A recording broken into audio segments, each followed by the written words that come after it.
he'll be on the screen here. Yeah. But when you're like talking to him, responding to him and stuff.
All right, folks, back in D.C. Coming up on Roland Martin Unfiltered for May 2nd, 2019. A stunning video of Sandra Bland recording on her cell phone, obtained by WFAA-TV in Dallas. Folks, questions. Why are we just seeing this video? And what does it reveal? Could this case be reopened? We'll break it down right here. Also, the Tennessee Speaker's aide, the chief of staff, accused of framing a civil rights activist using the N-word, has resigned. Not because of race, but because of sexual text messages that have also been revealed. The young activist, Justin Clark, joins us right here on Roland Martin Unfiltered. Vicious verbal attacks on the mother of Botham Jean, the black man shot and killed by Dallas police officer. She will join us here with her attorney. Also, does your income determine whether you vote or not? We'll talk to an economist about the connection between income, voting, as well as voter suppression. So we have all of that to talk about. Plus, how black will the royal baby be? What the hell kind of question is that? Well, the folks at CNN certainly screwed that up and have been taken to task by many of us. And the Puerto Rican manager of the Boston Red Sox, he has said he is not going to attend the ceremony at the White House to recognize them as World Series champions. A number of other black and Latino players are. So the question is, what's up with the white ball players? Oh, we're going to unpack that. It's time to bring the funk on Roland Martin Unfiltered. Let's go. He's got it. Whatever the biz, he's on it. Whatever it is, he's got the scoop, the fact, the find. And when it breaks, he's right on time and it's rolling. Best believe he's knowing. Putting it down from sports to news to politics. With entertainment just for kicks, he's rolling. It's on go, roll, y'all. It's Roland Martin, yeah. Rolling with Roland now. He's funk, he's fresh, he's real, the best, you know he's Roland Martin now.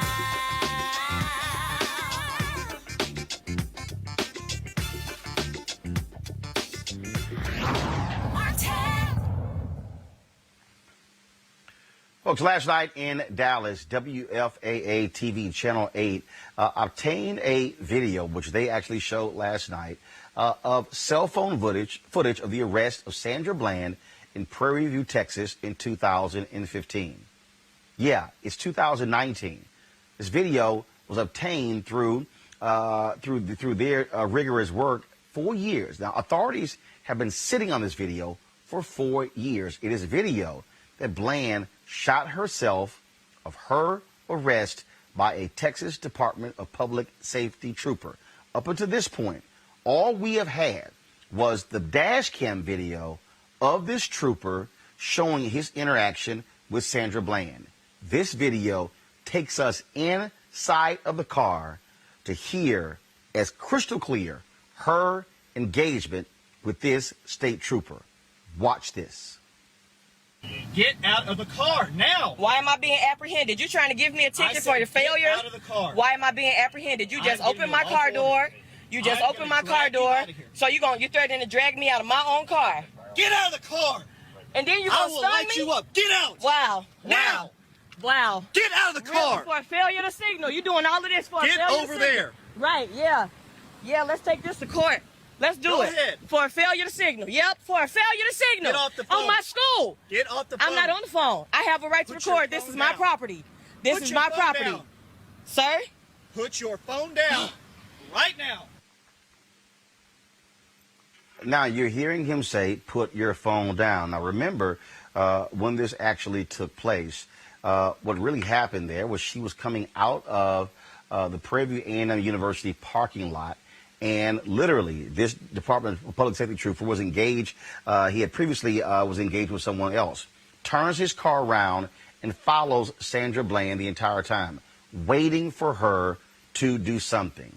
She fails to put on a signal, but in fact, she actually was getting over because he was behind her. She thought she was getting out of his way. Now, all of a sudden, we see this video. Why is it taking 4 years? Joining us right now is Cannon Lambert, who is the attorney for the Bland family. Cannon, welcome back to Roland Martin Unfiltered.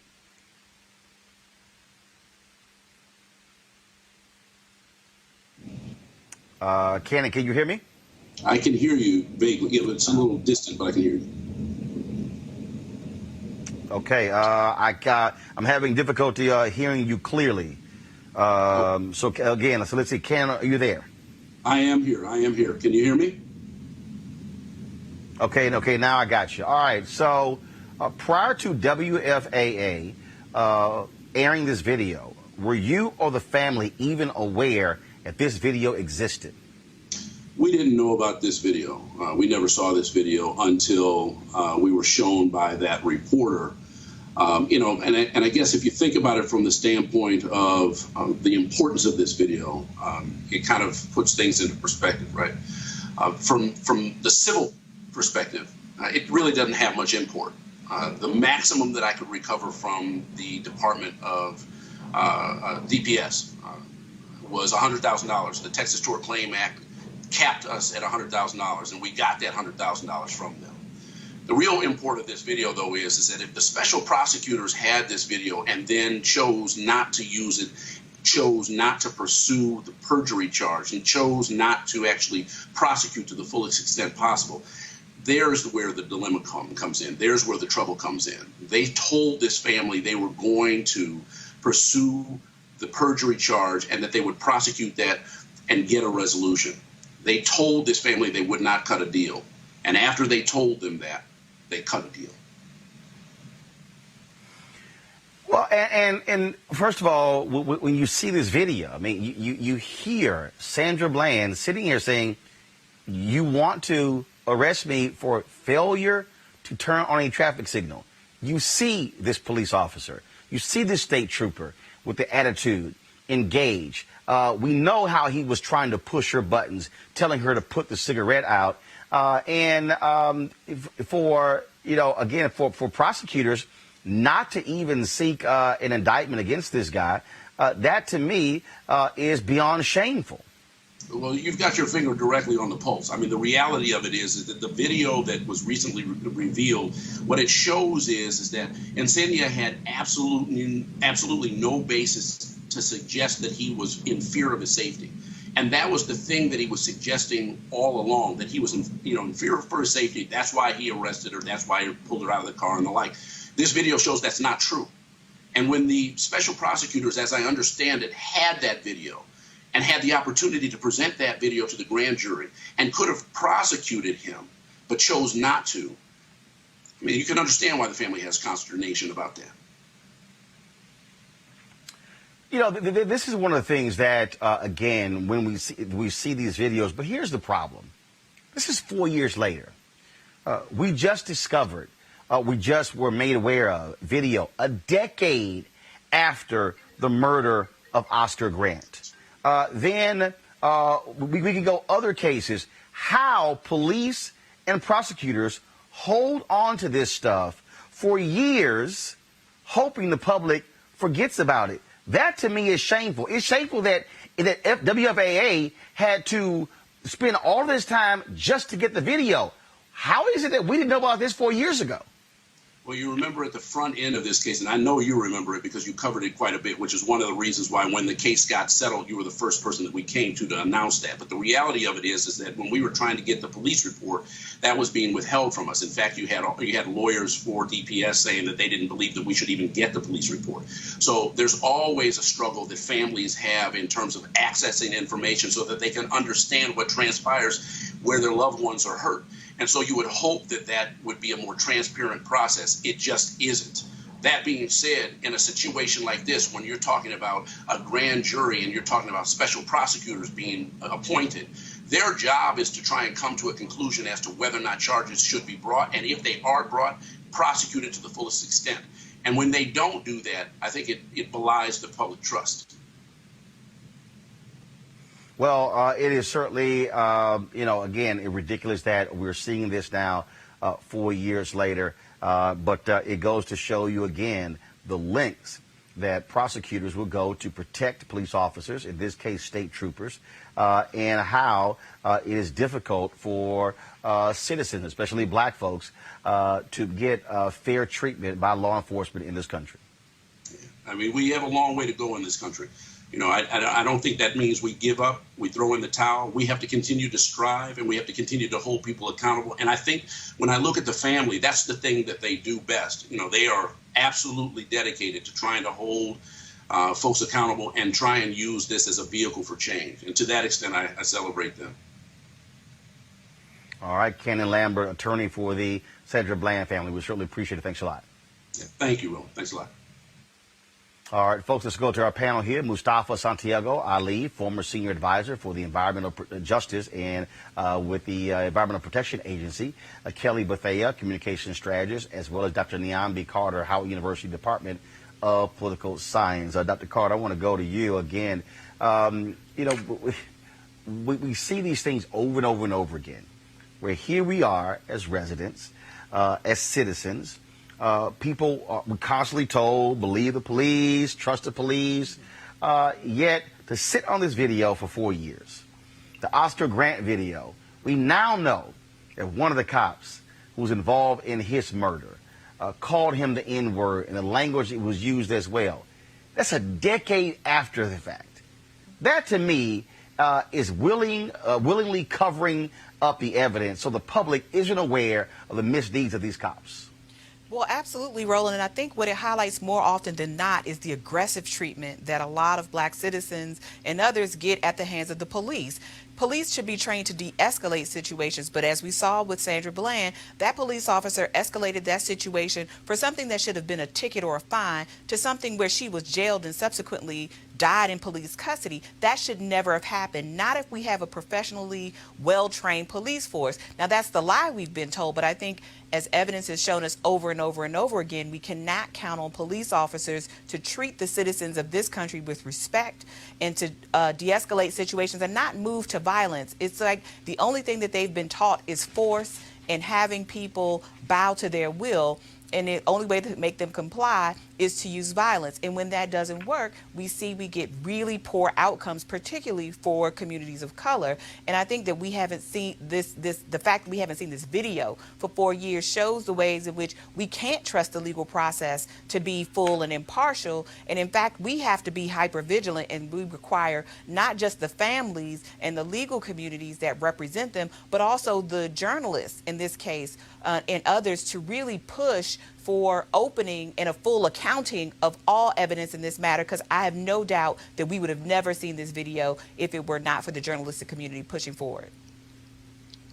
Mustafa, again, we know now, in the case of Oscar Grant, the police officer instigated the shooting, lied about what took place, but we only know this because this report was released 10 years later. This is about power. It's about some in law enforcement feeling that they have the ability to sort of frame the narrative. They have the ability to push people to the limit. Sometimes they don't even have to push people to the limit. And then, unfortunately, far too many folks are actually losing their lives because of this power dynamic that's going on. But it's also an interesting situation where if you or I hold back evidence, then we will find ourselves probably on the other side of the legal system, but we're allowing law enforcement officers and the associations that surround them to protect them, to hide the facts, and to sort of change the dynamics of the cases so that they are, in many instances, getting off. Where if people saw the reality when it was still raw and when it was still fresh, that the juries would probably, or even the district attorneys, would go in a different direction. We have to change that dynamic. We have to hold people accountable, and there is a price to pay when law enforcement is not doing their job properly. Kelly, first of all, in the case of Oscar Grant, the only reason we even know about this particular report, this internal affairs investigation that was conducted by an outside law firm, is because of a new law in California dealing with police transparency. What we now know is that the officer, Anthony Perrone, struck Oscar Grant. He also used profanity and the N-word during the incident, lied to investigators saying that Oscar Grant hit his partner and kicked him in the groin, but the video evidence completely disputes that. But we're learning this 10 years later. No, you're absolutely right. And the same thing happened with the Sandra Bland situation, in that the evidence now shows that whatever the statement that the police officer said is completely contradictory to what the video footage shows. But going to the Roots original article regarding the discovery that was produced, they said that 820 gigabytes of data was compiled and that they gave it to the opposing party, Sandra Bland's legal team. And it just feels like there's been only that they were looking for a needle in a stack of needles, as opposed to just giving this information forthright at worst, if it was actually in that 820 gigabytes worth of data. On the other hand, this is just blatantly obstruction. And the question that I would have for the legal team for Sandra Bland is there a statute of limitations on perjury or obstruction? Can we, what are the next steps further to make sure that some semblance of justice is served here? Well, but here's the problem. The problem is Sandra Bland's family attorneys can't bring that forth. Mm-hmm. Who has to do it? The district attorney. Right. In this case, and you had a special prosecutor involved in this, and that's the problem that you have here. And so the problem that we consistently see is that we're having to go to district attorneys to prosecute perjury. But they're the same very people who failed to indict the officer in the first place. And that's sort of one of the issues that we have. And so we'll certainly keep the focus on these cases and continue to push for more police transparency and law enforcement transparency in many of these cases. Let's go to our second story, folks, and that is out of Tennessee, where we talked about House Speaker Glenn Casta, his chief of staff, who tried to frame a civil rights activist sending racist and sexist texts. Well, that chief of staff is Cade Cochran. He has now resigned, but he didn't resign because of the racial text messages that he sent. He resigned because of sexual text messages that he sent to two aides, including asking for oral sex, as well as commenting on different women. He also was engaged in conversations with the Speaker of the House about other women. That Speaker of the House said, that he's not going to resign, that he is apologetic over those particular text messages that he sent. And then also the chief of staff, who's now quit, he says he was young, he was dumb, and he's such a different person these days. Well, let's actually see whether or not that's true or not. I don't believe it for a second. Joining us right now is Justin Jones, who was the activist who they tried to frame, plus his attorney, Lee Merritt, who joins us right now. Justin, welcome to Roland Martin Unfiltered.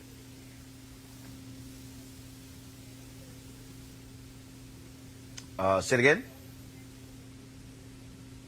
Okay, folks, we apparently lost connection with Justin and his attorney, Lee Merritt.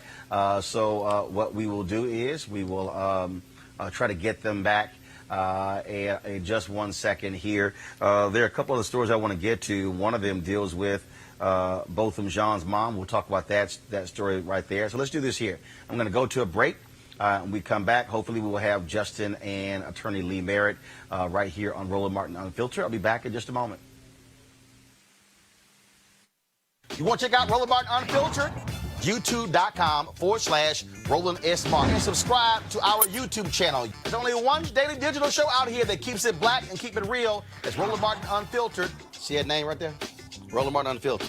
Like, share, and subscribe to our YouTube channel. That's YouTube.com/Roland S. Martin. And don't forget to turn on your notifications so when we go live, you'll know it. You want to support Roland Martin Unfiltered? Be sure to join our Bring the Funk fan club. Every dollar that you give to us supports our daily digital show. There's only one daily digital show out here that keeps it black and keep it real. It's Roland Martin Unfiltered. Support the Roland Martin Unfiltered daily digital show by going to RolandMartinUnfiltered.com. Our goal is to get 20,000 of our fans contributing $50 each for the whole year. You can make this possible. RolandMartinUnfiltered.com. All right, folks, again, welcome back to Roland Martin Unfiltered. The Boston Red Sox, they won the World Series last year, and like winners, they have been invited to the White House to meet with President Donald Trump. But their manager, Alex Cora, he says he is not going to attend. In fact, a number of black and Latino ball players have made it clear that they are not going to be attending as well. Yet, who will be attending? White ball players of the Boston Red Sox. In fact, that was a tweet that was sent out that was interesting, where this reporter tweeted that what he said was, looks like the White Sox are the only people who are going.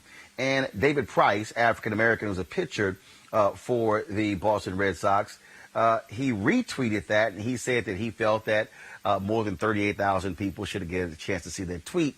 He then backtracked by saying what he felt it was insensitive, but I don't think David Price was believing it was insensitive. I think David Price was on point there. I want to go to my panel right now, and I want to start with you, Mustafa. Here's what's interesting. Again, and we've seen this in the NFL as well, where black ball players out there speaking to issues, and all of a sudden you're like, where are the white ball players? And then, of course, you had Chris Long and a few other players who actually spoke up, and you see this racial divide. In fact, Jamel Hill has a piece in The Atlantic talking about that, where she says it's wrong to keep asking the black and Latino ball players, are they going to visit the White House? She says what they should be doing is going to the white ball players and saying, why aren't y'all standing with your black and Latino ball players? Mustafa, your thoughts? I agree with her 100%. It's time for white brothers and sisters to stand in solidarity with others, who are pushing back against these injustices that they see. And, it's an interesting dynamic. Sometimes when I'm out across the country speaking and stuff, and people will ask me about racism, how do we stop racism? And I'm very honest with them. I say that white brothers and sisters are the ones who can help to stop racism, because that's where the root of it comes from. So if you are not willing to invest, if you're not willing to stand up and say that these injustices are happening and that I do not support them, then you're kind of connected to it if you're not willing to, stand up and push back against these types of things. So I agree with our sister 100%.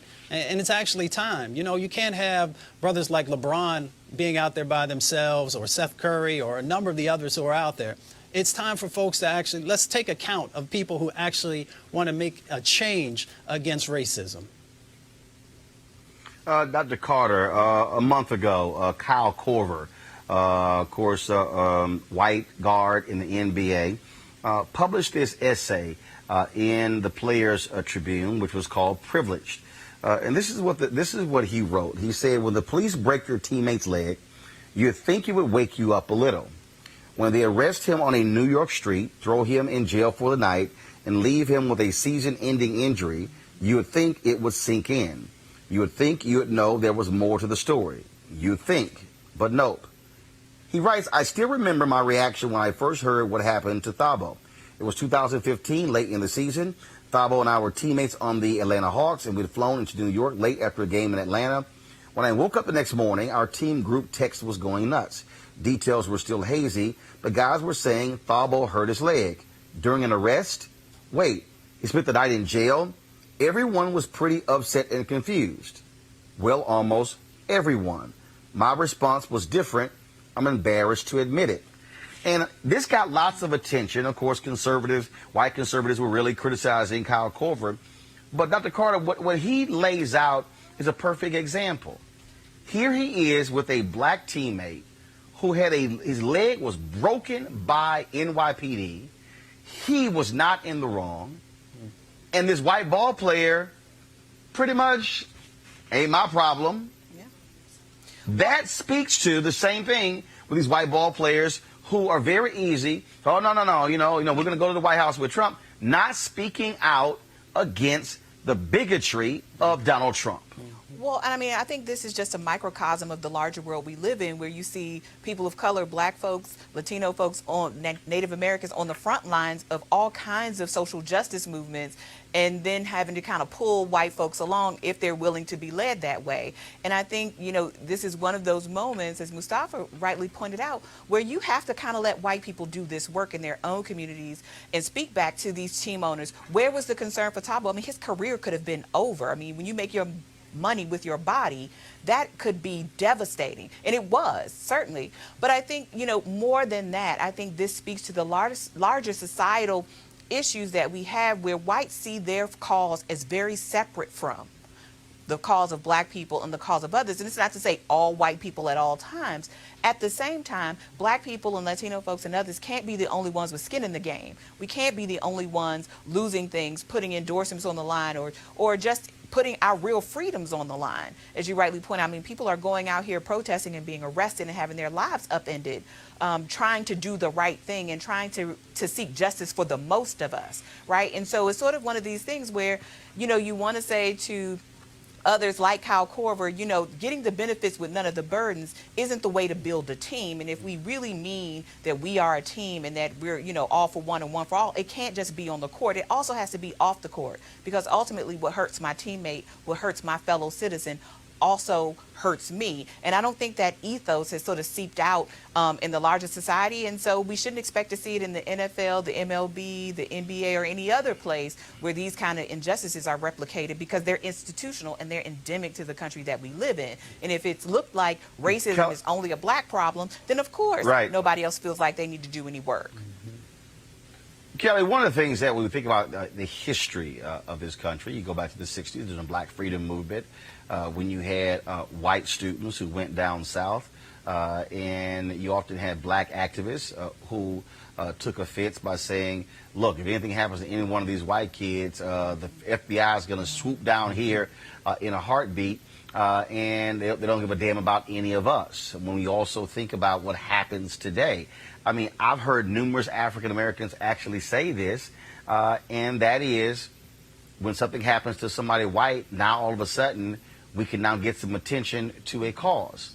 And I think I think back to also Malcolm X. He wrote in his autobiography of Malcolm X, where he talked about a white student, I believe, at Harvard or one of the Ivy League schools, came up to him and asked him, how could I help you with your cause? And Malcolm X said nothing and walked away. Later, he wrote that he said he wishes he had told her, look, I don't need you helping black folks. I need you going back to your white enclaves and dealing with them when it comes to race. It's the same thing, I think, with these ball players. And we now know that even when it came to Colin Kaepernick, Baltimore Ravens talked about it. You had many of these white conservative ball players who were pissed off, and they did exactly what Kyle Korver did. Kyle Korver writes that his first thought was, quote, what was Thabo doing out at a club on a back-to-back? Not how is he doing, not what happened during the arrest, why was he out? The white ball players did the same thing. Why can't you guys just comply? That's how white folks think when things happen to black people. Not what did they do wrong? Essentially, hey, black person, what the hell were you doing? Kelly. I think that it's a situation where, especially now, racism has never been our burden, but it has been burdensome to us. And now we are in a dynamic where we can actually say, hey, this is not our burden to bear. This is your responsibility to fix, or rather, at least share the responsibility in fixing it at this point, especially in sports world, because you have so many ethnicities, so many races actually working together for the sake of the team. But when it comes to things outside of the team, that's when everybody's isolated. That's when everybody is their own person. Everybody's an individual. You need to take that teamwork outside of the sport itself and actually get something done beneficial to the whole. But in this case, people of color, black people, because it's burdensome to us, but again, it's not our burden to actually fix. All right then, folks, let's go back to the story we were talking about out of Tennessee. Well, the Chief of Staff to the Speaker of the House, Cade Cochran, has resigned, not because he used the N-word in text messages, not because he was trying to frame a black activist, a student at Vanderbilt University who was protesting policies there, but because of sexual text messages, sending messages to a couple of interns. Joining us right now is Justin Jones, that activist there in Tennessee. Justin, welcome to Roland Martin Unfiltered. Hey, Ms. Martin, thank you for having me. So what are your thoughts about this white guy in Tennessee resigning, not because he tried to frame you, not because he used the N-word, but because he actually sent sexually sexual messages to a couple of interns? I think, the large part of the story that is ongoing here from folks here on the ground is that he has resigned, and yet the person who empowered him, the person who gave him that $200,000 salary, the person who promoted him to this position, despite knowing this sort of lewd behavior, this criminal, this racist behavior, is the Speaker of the House, who today has refused to resign. And so we know Brother Cawthorn has resigned today, and yet we know that the fight continues because we have people in power who've created this culture that allows that to go unchallenged. And so we're hoping that folks will continue to put pressure on Speaker Cassada to resign, and our own Governor, Bill Lee, to call a special session of the state legislature, which just adjourned last week, so that he can resign, and as well as Majority Leader William Lambert. Well, what it also shows the complete impotence of Republicans for not standing up and saying the Speaker of the House, it's time for him to go. Yeah, I think what we're seeing here is that, this issue is really a moral issue of right or wrong. What we're seeing today, you saw the Black Caucus here in Tennessee call for the Tennessee Bureau of Investigation to investigate these text messages, to investigate these emails, these fraudulent emails.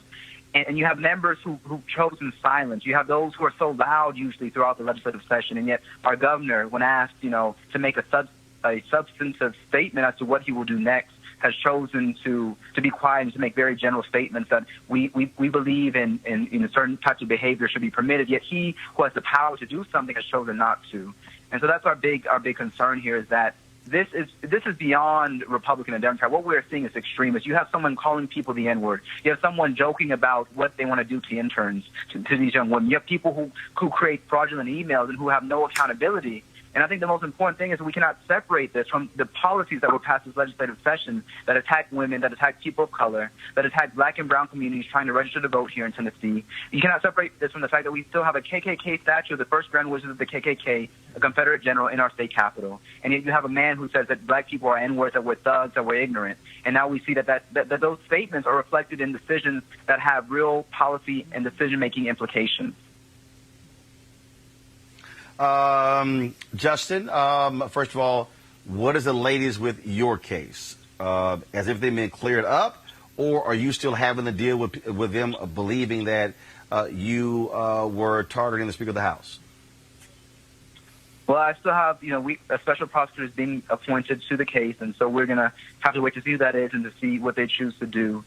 And yet we hope that the special prosecutor will also look at, these emails and look at this behavior that is criminal to create fraudulent emails, to submit them as evidence to revoke bond, and to really try and take my freedom away. And so we hope that whoever's the special prosecutor who's going to be appointed, we are appreciative that the DA has finally decided to step down and allow someone who's independent to look into this, because we've been bringing this issue up for 2 months now. Since this happened, we've been letting people know that this happened, and it was not until this special reporter, this investigative reporter from Channel 5, actually looked into it, that people start paying attention to these claims. And so we hope that this will continue. And as you see, this has opened up, this has unveiled a much deeper level of evil and of abuse happening in our state legislature.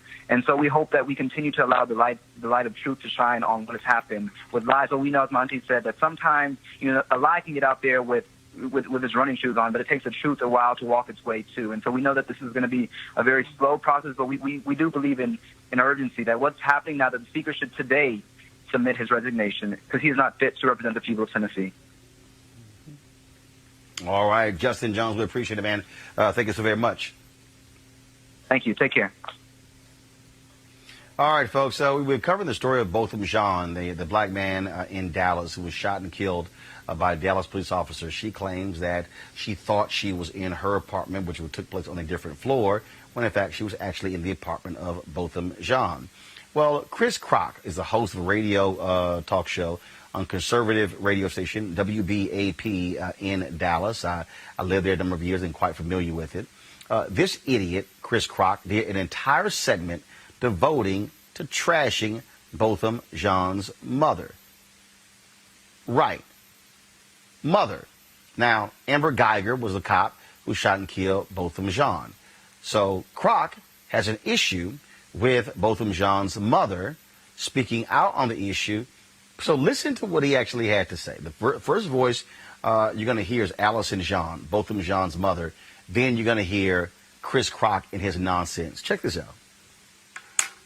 She said nothing to suggest that he was armed and that she sought to disarm him, or he rushed towards her, or he charged her. She said nothing about Botham being armed, rushing towards her, charging her. You know, this mother is not an authentic mother, honestly telling you her thoughts. She's telling you, she's reading a script of what her attorney said yesterday. Listen closely. The only thing I heard her saying was, I thought I was in my apartment. I thought it was my apartment. That's it. Nothing else. Nothing Botham's charging at me. Nothing I thought he had a gun. Yeah, exact same word. Botham's charging at me. He had a gun. What did she say again? Let's hear. What did Mom say? She said nothing to suggest that he was armed and that she sought to disarm him, or he rushed towards her, or he charged her. Ah, charging. The same thing your attorney said yesterday. A grieving mom or a scheming mom? And here's my contention right now on Botham Jean's mom. She's filled with bitterness and hatred. Botham Jean's mother is either being lied to and has been lied to by her race pimp attorney. She's got several race pimp attorneys. Or she's lying to us, scheming because she wants to make money off of this, or because she wants to nail this woman, Amber Guyger, to a cross in any way she can. And Amber Guyger is not a cold-blooded murderer as she wants us to believe. It's actually so sad that Amber Guyger, that Botham Jean's mom, Allison, actually says this woman has every attribute of a murderer. But she's going to cause a riot in a city that wouldn't riot, because she's going to be doing the same crap. When there's a not guilty verdict, and there will be a not guilty verdict by mistake of fact, when that happens, this woman who says that Guyger has every attribute of a murderer, she's going to scream. She's going to say with that drug dealing pimp husband of what's his name in Ferguson, Michael Brown, who tried to murder the cop and who committed strong arm robbery when he was high, and then was shot and killed. Remember his father-in-law, his stepfather, who was a jailbird, always in and out of jail, dealing drugs and stuff. He yelled, "Burn this MFer down." Do you remember that? In St. Louis, in Ferguson, Missouri, when the Hussein Obama black African-American Hussein Obama Justice Department said there's nothing here to charge the cop with, Michael Brown tried to kill the cop. You know, he yelled, "Burn this MFer down." Right? That's basically, without saying burn this MFer down, what Botham Jean's mom is doing. So she's seeking revenge, vindictiveness, and to destroy Amber Guyger. When what this really was and what this really is a horrible and sad confluence of events. And for some reason, God took Botham away. It was his time. And for some reason, God chose to use Amber Guyger to do that.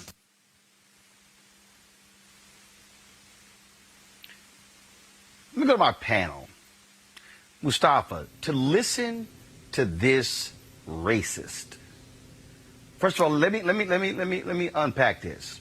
Mm-hmm. WBAP is a white conservative radio station in Dallas, Fort Worth. Listen to his language. Race pimp lawyers. He attacks Botham Jean's mother. She's the one whose son is dead. God used Amber Guyger, and then he's like, oh, this confluence of events. A guy is dead because of her actions. And then, oh, the mom is going to cause a race riot in Dallas. This is the kind of nonsense that is allowed by these white conservative talk radio show hosts who don't give a damn about black lives. This is why black lives matter. And when you have racists like this, and I very rarely use the word racist, but when you listen to the language of this bigot, of what he said in that 3-minute and 17-second clip, that's all you need to understand about the kind of person this idiot is. You know, this is from the old playbook, you know, where they dehumanize, delegitimize the individuals who, in many instances, are the ones who are being impacted, the ones who have been victims of violence. So this has been going on, you know, for hundreds of years, unfortunately, in this country. This goes back to a previous conversation that we were having. So for those folks who say they are people of faith, for those who say that they believe in morality and humanity, all these various things that we sort of share, that who we are as Americans, it is time for folks to utilize their dollars when you have these types of individuals having these shows, and making sure that you let their sponsors know that you will no longer support this show if these types of individuals continue to sort of share this rhetoric. And we have power, but folks have to sort of actually show up, like we said earlier, and stop this type of thing, and make sure that people understand that you are no longer going to support this type of behavior, either through listening or through the utilization of your dollars. Dr. Carter, again, I'm listening to these words. Michael Brown wanted to kill the officer in Ferguson. Oh, his stepdad, oh, drug dealer. Yep. Again, the attorneys, race pimps. Mm-hmm. The mom, she's not grieving. All she wants is $1. Mm-hmm. When she's the one whose son is dead and Amber Geiger is still alive. Well, I mean, that whole screed was about exonerating Amber Geiger. Like you said, a confluence of things. God used her. This had nothing to do with God, and everything to do with this woman discharging her weapon in a home that was not her own. And Mr. John and his mother, by extension, you know, become the collateral damage that just sort of happens and it falls out of the sky. And this is the kind of hypocrisy, I think, that Republicans are going to have to contend with in November, but also that we have to contend with right now, because as Mr. Jones said in a previous segment, and as we said before, all of this stuff is connected and it is related. These things are not these disconnected or disparate moments of racism. The reason he says those things is because we know this American playbook, which is when in doubt, blame the dead person, because dead men tell no tales. So Mr. John is dead, and the only person left is Amber Geiger, and of course, it's a small white woman, so she should get our sympathies, at least as far as this Croc person is saying on his show. And then, you know, black mothers can't feel anything for their children. Black parents shouldn't be rightfully outraged at the fact that their children are dead for really no reason. This man was in his home. There's no place that he should have been safer, but he is dead, and it's really hard to contain the level of anger and the level of just rage. And I think that is a legitimate emotion for people to feel when you have to listen to nonsense like this, and you have to listen to people tell you that you shouldn't feel all the things that you feel at the loss of life and the damage that is done to communities when things like this happen, because they don't just happen in a vacuum. They happen in a social and political context. And we know this all too well. Black people don't need an investigation to know that something bad happened, and that it happened, and it happened over and over again. It's been happening for decades. It's been happening for hundreds of years. It's been happening since this country has been a country. And so when we talk to people like Chris Crock, and we can't have a conversation with people like that because they're not interested in what is the truth. They don't care about God, despite what they say. They don't care about conservatism, despite what they say. They don't care about anything but the ideology of white supremacy. And that, unfortunately, leaves black people, Latino people, and others dead in the street on a far too regular basis, either from environmental conditions, from police officers' bullets, from just the sort of economic weight and disparities that exist in this country. And I'm sorry, this was beyond the pale of disgusting. Mm-hmm. Kelly, when you listen to those attacks, this is the messaging that white conservatives are getting every day. Not that she was wrong, not that she should be held accountable, but, oh, black folks, it's y'all problem. He essentially was saying, Botham Jean, you're the reason you're dead. Mm-hmm. Not the fact that you're in your own apartment and that she was wrong, but you're dead because of you. No, absolutely. And if there's anything that a racist white man has, it is the audacity and the unmitigated gall to blame somebody who is dead, to blame black people for black people problems, when it's really, in this case, a white person's blame to bear. And I remember this case specifically because the apartment itself was by fob, and there was virtually no way to get into that apartment on your fob if you did not live there. So his notion that this is going to be a mistake of fact and that she's going to be exonerated and all of these things, I beg to differ. Again, the trial hasn't necessarily happened yet, but he's already lying through his teeth. And again, he just had the audacity to go so far as to blame a grieving mother for wanting justice for her son. And I'm pretty sure that in the case of, Noor, I believe his name is, in Minneapolis, who just got jailed for killing a white woman under very similar circumstances. That family was awarded $20 million, and he's having the unmitigated gall to say that this black woman is seeking damages on behalf of her son. I sincerely doubt that she would get $1, let alone $20 million, because of this case, if what's going to happen by way of her being exonerated is going to happen. She's not going to see anything. It's highly doubtful anyway. So either way, he's absolutely disgusting. And the only thing he might have gotten right is that she's likely to be exonerated. Right. And that's the sad part. Well, again, absolutely. All right, folks, let's go to our next story. And that is, it deals with the issue of voting. You would think the people who struggle with economic hardship would be more likely to get involved in their political process. But studies have shown that that's not necessarily the case. And that leads, of course, a vicious cycle. Poor folks not voting, politicians who don't represent their interest are elected, and they then make it even harder for poor people to vote.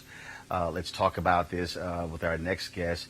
She is economist Dr. Kristen Brody of Alabama A&M University. Dr. Brody, this was quite an interesting piece here where you break down that the people who are most impacted by public policy, who are poor folks, are the ones who are not going to the polls in the numbers that they should. Absolutely, Roland. Thank you so much for having me.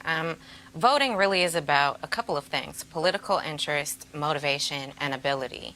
But when you're trying to figure out who's going to take care of your children, how you're going to get to work, what you're going to put on the table for dinner, you don't really have the wherewithal to get involved in voting. The opportunity cost is just too high. And if we can convince you to get involved, there's still the ability.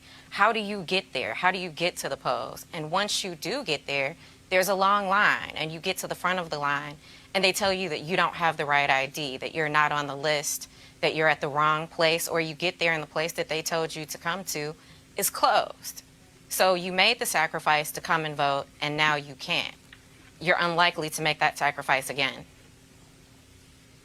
Well, and this is also why I keep trying to explain to folks that we have to understand why voter suppression, why Republicans are doing all they can, because they want to frustrate people. They want to make it more difficult, and they don't want folks who are poor, who are working, who are trying to improve their lives. They don't want them going to the polls because that's why they precisely don't talk about them. They don't talk about, no one talks about the poor. They talk about the middle class, the middle class, the middle class, the middle class. You swear that the only classes that exist in America is the middle class and rich people. Right, and if people knew how important voting was, then they would get to the polls, right? If we could convince them, if we could make a way for them to get there, if we could have buses to take them, if we could have voter registration, but they're shutting all of that down. They're saying that you can't take buses of elderly people to vote. They're saying that you can't have these various voter registration drives. So if you prevent people from understanding how important voting is, then they won't vote. And when politicians look at who's voting for them, if it's not poor people, then why are they going to go and listen to some people or cater to some people that aren't voting in the first place? That's the whole paradox. Keeping the poor people, especially African Americans, out of the voting process, keeping them from being able to vote to change their situation. Dr. Carter, this is one of the reasons why I often talk about having to connect the dots, where you have to have folks who are having very direct conversations with poor people and saying, let me explain to you how the person who is in office, whether you voted or not, how that has a direct impact on your economic well-being. Well, I think I think people know that intrinsically. They just don't know how it matters. Actually, right? no, actually, they don't. To be perfectly honest with you, they don't. Okay. I traveled this I'm just country, a political Doc. I'll be real scientist who honest with actually you. does this. But I'm saying that I may not know the specifics. Let me ask you then. Well, let me ask you then. So let me ask you then. I want to unpack that. Because what's interesting is when I travel this country and interviewing people in town halls, it's amazing to me how when we're having conversations, folks will say, oh, I didn't realize when I'm voting on education, I'm looking to my state rep or I'm looking to a member of Congress, and they go, I'm not voting in school board elections. Right. And I'm like, well, that's actually where you most impact on education. Or then when you talk about public policy, when you talk about roads and things along those lines, I've had folks say, oh, I thought I was talking to my member of Congress, but really, roads is my county government. Well, absolutely. I'm not saying that there's not an education gap, right? That people don't need to know the difference between state, local, and federal distinctions. But to say that people have no sensibility that these things actually matter to their lives, they do know that. Because when you are seeing things like in the last 4 years, rolling back the number of places you can poll, right, or vote places you can vote, rolling back your opportunities to vote early, right, because time and money are most valuable resources that people can have when we're talking about voting, whether it's gathering information or taking the time. And since it's not a holiday, people don't actually have a lot of time, and a lot of employers don't give people paid leave to go actually go vote. So people know that these things are happening. We saw what happened in Georgia. The most polling places that were closed in black districts, overwhelmingly poor districts, because these are the people who are most easily disenfranchised, and they're easily disenfranchised because they don't have lots of time or money. It's the same reason that young people are easily to dissuade from voting. We've known this for years, but we also know that there are other things that people do to counteract these forces in their lives, right? So people actually don't just sit there and say, I'm not going to do these things. They may not do all of the things, right? And I think people have this idea. Here's what I mean by connecting the dots. I'm sorry? Here's what I mean by connecting the dots. Here's what I mean by connecting the dots. I don't mean just in terms of polling locations.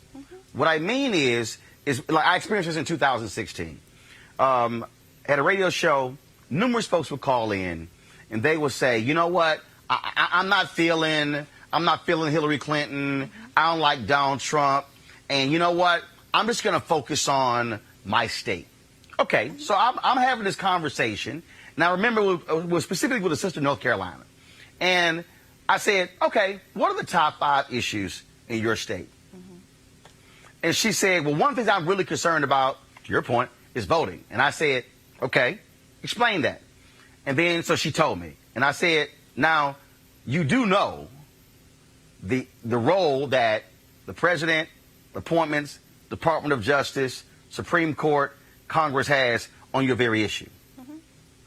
And we begin to go through it.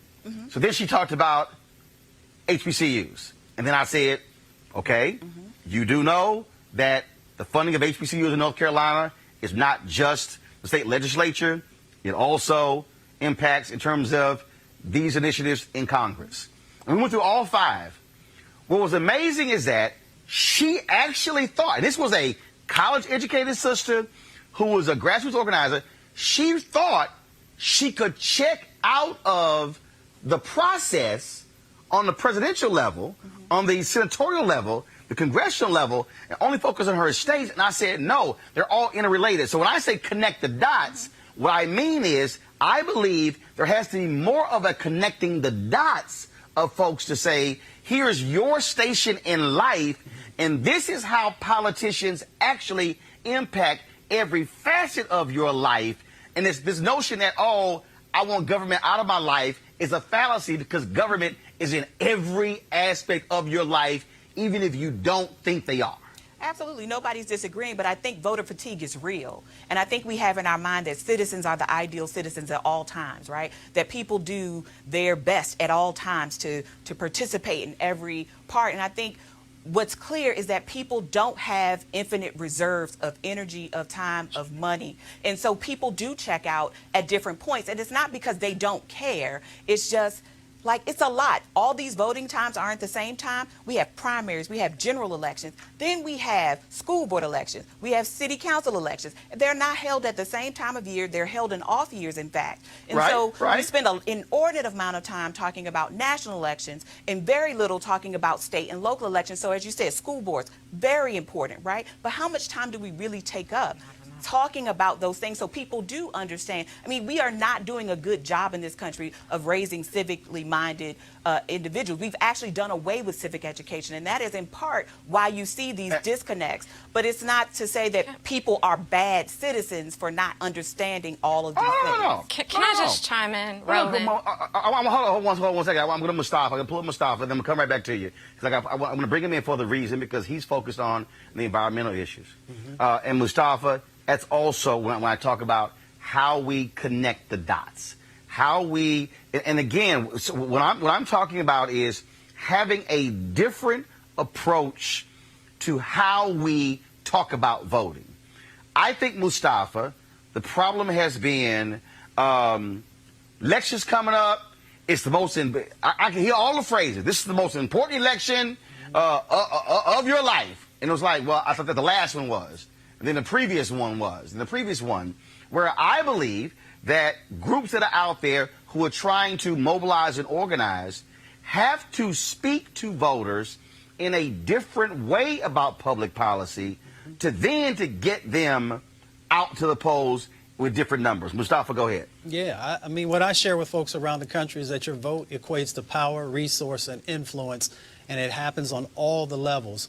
When I talk to folks, I talk to them about the housing that's inside of their communities and how their vote can help to get better housing. And if you don't get engaged in that, then people are allowed to manipulate that process. I talk to them about the transportation routes. When you're not engaged in that process, people are going to put roads where they want to put them, and sometimes those roads will actually impact you by getting more pollution into your community. I talk to people about when you see these coal-fired power plants, incinerators, all this other stuff that's going on, it's because either we're getting engaged and utilizing our vote to get the right people in place who help to protect our communities, or we're allowing others to come in and fill that space and they're making decisions for us. And I also talk about how if you utilize your vote properly, we can get jobs back into our community. And that's through the city council, the county commission, on the state house, and on the federal level. But when we don't get engaged in that process, then others are making decisions for us. And usually when you frame it like that, most people don't want somebody else making a decision for them. And the other dynamic is, and you know, I just have to share this, we can't have voter fatigue. I get that. And I understand, you know, how people are working hard to put food on the table and pay the mortgage. But in many instances, we're only voting, say in a 4-year cycle, maybe 4 times, 5 times. So we spend a whole lot of time watching ball games. You know, you'll spend hours watching your favorite team. You'll spend hours standing in line to get into your favorite club or whatever it might be. So we make the time for the things that matter, but we have to make sure that our vote is actually tied to the real things that are happening in people's lives with real people who are running for office. And if you can't find somebody, you should run yourself, whether it's on the city level, the county level, or on the state level. And that's how we change this dynamic. Kristen, go ahead. I just wanted to agree with Dr. Carter and Mustafa that we can't have voter fatigue. We do need the information, but who did a good job was the Russians, and that's something that the State of Black America focused on. They put out all of these various things saying that they were Black Lives Matter activists. In fact, there were a number of posts that said that you could vote online. They looked real. Vote for Hillary Clinton just by clicking on this link or texting this number. It looked real. It had a real Black person's face, somebody who was supposed to be an activist. So who knows how many people believed that they were voting when they texted that number or when they clicked on that link. That's what we're combating. Well, Christian, that's also why, though, I'm a firm believer in getting folks to say, don't just follow anybody who call themselves an activist. Actually know who the hell they are. So if you've never actually seen them on Black shows, radio or television, or in Black media outlets, my suggestion, don't listen to them because they're likely fake. Kelly, I want to bring you in here. And the reason I've really, for the last several years, I've been stuck on this whole idea of how do we connect the dots? Because look, I've gone out with different voter groups, NAACP, Black Voters Matter, with rallies and things along those lines. And again, spent a lot of time talking to folks on the ground. But I go back to the Black Freedom Movement. I go back to the Southern Christian Leadership Conference and the citizenship education training programs they had. I go back to the freedom schools.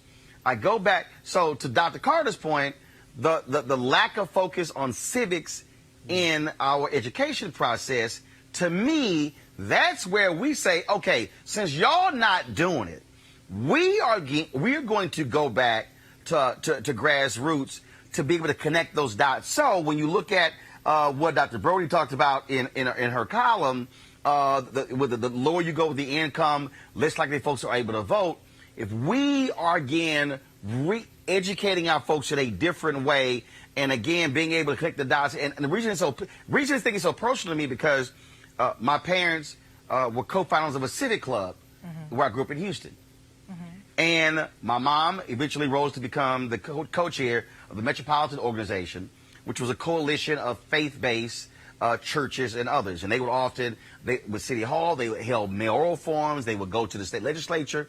But what I personally witnessed as they were walking poor people through this policy, how it impacts you. This housing development, how it impacts you. And they got so to the ground, or as Joe Madison say, put it where the goats can get it, as opposed to we always have these sort of high-level conversations. And so that's what I mean, Kelly, by, I think, looking at 2020 in a different way on how we connect the dots to Black voters. Go ahead. No, we absolutely need to connect the dots a little better. Your notion of this higher level of vocabulary kind of eluding people, that's definitely a thing. But when you're talking about, when you were saying in your memories regarding freedom schools and the like, the reasons why they worked so well outside of the content therein is because that was the only way you were getting that message. Right now we have to combat social media, the internet, other people, Russians, and anything and everything else therein. So it's not just coming from one person that you can trust. It's coming from 5 people that you look like you can trust. And that's the problem. So your idea of actually going straight to grassroots is an excellent idea, especially in lower income communities where there's still the inaccess to the internet is still a thing. You can definitely use that tactic there, but I also think you need to revamp the strategy a little bit outside of tradition because we now have another entity involved.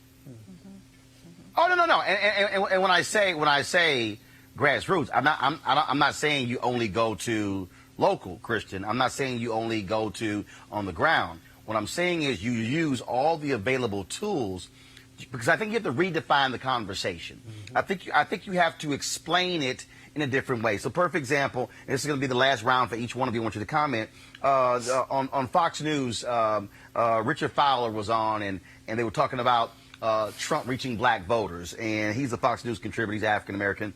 And so Harris Faulkner threw out there, well, what about, Trump signing the prison reform bill? And then I had a guy send me a tweet saying, hey, Trump has actually spent more money on HBCUs than President Barack Obama did. And so I replied to the guy, I said, well, first of all, I said there are multiple categories that HBCUs look at when it comes to funding. And so he was looking at this one source of funding. It was around $350 or $90 million. I said, but brother, but if you over here and you're cutting Pell Grants, I said, and 90% of HBCU's budgets are coming from students on financial aid, I said, that's actually a cut to HBCUs. I said, so you over here touting the $390 million, I'm over here looking at the billion that is being lost, but you're touting that. And I think as we're walking these things through, I think how we explain to people a policy. So, for instance, Trump gets, and look, First Step Act, great. But the fact of the matter is this. On the federal level, there are 200-some-odd-thousand people in federal prison. There are 2 million in state prisons. And so when Trump is touting, oh, I signed the First Step Act. Okay, got it. But the greatest impact on prisons on the state level And when you have a Department of Justice that wants to prosecute people at the highest level, when they don't want to have any oversight of police departments, when they have not filed a single action against all these crazy cops out here, then actually your policies are against black folks as opposed to supporting them. And I think walking people through and using every asset we have in order to get our folks to see politics differently than just Biden or Harris or this person and say, no, this is how these policies will impact you and your pocketbook and your children and your children's children. So let me go to each one of you to close the show out. Christian Brody, I'm going to start with you first. Go. It's so interesting that you would say that. Representative Hakeem Jeffries was just at the State of Black America talking about the issue of incarceration and how there are 2.2 million people in prison and how there's no difference medically, chemically between crack cocaine and powder, right? But more African Americans end up going to jail for crack. So yeah, we need to do a better job of educating our own people about the policies that affect them, including Pell Grants, including funding for HBCUs, including voting. Because if we don't educate each other, especially with shows like this one, Roland, and thank you so much for this opportunity again, we need more shows like this, more information like this, because if we don't educate each other, the Republicans, the Russians, and others who definitely are not for us will do it. Kelly, final comment. No, I just agree with my panel here. Again, in terms of a communication strategy, you just have to take into consideration the new of what's going on, the new internet, the new social media, because the social media of 2020 is completely different from the social media of 2012, which is completely different from the social media of 2008, et cetera, et cetera. So you have to take everything into consideration, and you also just kind of have to get back to basics. There is nothing more impactful when it comes to voting and voting registration than face-to-face conversation and knocking on those doors. And even though it's laborious and tedious and all of those things, that's where the vote is. It's in the home. It's at the car when you put the flyer on the windshield. It's the human interaction. So for those who are, running for office or helping somebody run for office, keep that in mind, because even though you may not want to, it's definitely going to be the most beneficial to your campaign or your cause or your policy that you're trying to push. Dr. Carter? So I agree with everything my fellow panelists said. I think part of the notion we have to do is demystifying this process, right? In part about how do people run for office, what kind of offices are available to you, and showing people how they can actually do that, particularly at the local level, because there are lots of positions, some of which not even things you have to campaign for. I mean, let's be real, money is part of campaigns, but there are things you actually can do to have an effect on your community. And I think we have to start also talking about what our interests are again. I think that conversation got lost a little bit, but what are Black interests? And this is not partisan, but this is about what is better for your community. And if it just so happens one party has more of it than others, that's just what it is. But part of this is understanding what are Black interests and how are we defining those going forward. Because when we see those kids being detained by this same federal government, then we know that has implications for the way that our children are tracked from prison, from school to prison, right? And so we have to think about the sort of enlarging sort of what our universe is, and also being more discerning about what we allow in terms of information, because even some people who look like us were saying things at last election like, we can afford to lose one. This is not going to be a big issue, but we see how deathly wrong they still that saying was. And we'll say it till the day. That doesn't make them wrong though, right? And make them right. And it doesn't mean that we shouldn't call it out when we see it and say, you know what, you actually did us a disservice with that statement. Mustafa. I just use simple country boy knowledge. It's real simple. If your policy or your platform is not going to improve my health, my wealth, or help to protect my life, you can't get my vote.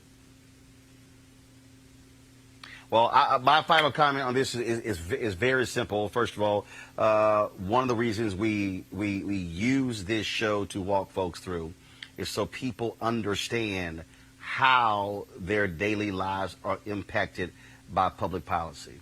The amount of time I have spent, an inordinate amount of time, City Hall reporter, county government reporter, covering multiple city halls in Fort Worth, in Dallas, in Houston, in Chicago, all these years interviewing politicians, And the one thing that I have seen, and that is this here, the politician that is most effective about conveying a very basic and clear message to different groups of voters, that's who always wins.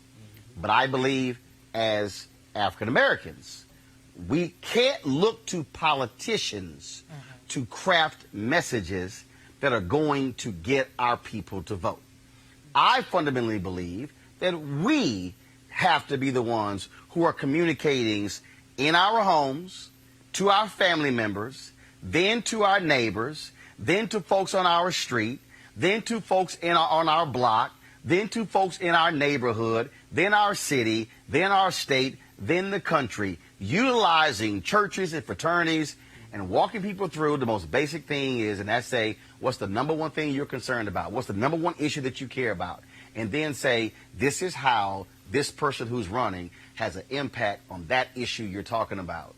And what I've seen of people go, I never realized that this person had an impact on this issue. I thought it had nothing to do with it. That is critically important. So, and we can't wait. 2020 is next year. This has to be happening right now because it is so critical. I want to thank all of you for being with us today. If you want to support Roland Martin Unfiltered, please go to RolandMartinUnfiltered.com to join our Bring the Funk fan club. We certainly appreciate all that you do. And so I got to go. Literally, I landed, came straight to the house to do the show from the George Lopez Golf Tournament. Thank you to Amos Jones-DeWeaver for having our headlines on the show yesterday. All right, folks, I will see you guys tomorrow. Have a great time. Holla!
You want to support Roland Martin Unfiltered? Be sure to join our Bring the Funk fan club. Every dollar that you give to us supports our daily digital show. There's only one daily digital show out here that keeps it black and keep it real as Roland Martin Unfiltered. Support the Roland Martin Unfiltered daily digital show by going to RolandMartinUnfiltered.com. Our goal is to get 20,000 of our fans contributing $50 each for the whole year. You can make this possible. RolandMartinUnfiltered.com. Hey fam, want to check out Roland Martin Unfiltered, the blackest show on all of digital, cable, and broadcast. Check out our audio podcast. There's only one daily digital show out here that keeps it black and keep it real as Roland Martin Unfiltered. Press play. You want to check out Roland Martin Unfiltered? YouTube.com/Roland S. Martin. And subscribe to our YouTube channel. There's only one daily digital show out here that keeps it black and keep it real. It's Roland Martin Unfiltered. See that name right there? Roland Martin Unfiltered. Like, share, and subscribe to our YouTube channel. That's YouTube.com/Roland S. Martin. And don't forget to turn on your notifications so when we go live, you'll know it.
Hey fam, want to check out Roland Martin Unfiltered? The blackest show on all of digital, cable, and broadcast. Check out our audio podcast. There's only one daily digital show out here that keeps it black and keep it real. It's Roland Martin Unfiltered. Press play. You want to support Roland Martin Unfiltered? Be sure to join our Bring the Funk fan club. Every dollar that you give to us supports our daily digital show. There's only one daily digital show out here that keeps it black and keep it real. It's Roland Martin Unfiltered. Support the Roland Martin Unfiltered daily digital show by going to RolandMartinUnfiltered.com. Our goal is to get 20,000 of our fans contributing $50 each for the whole year. You can make this possible. RolandMartinUnfiltered.com.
You want to check out Roland Martin Unfiltered?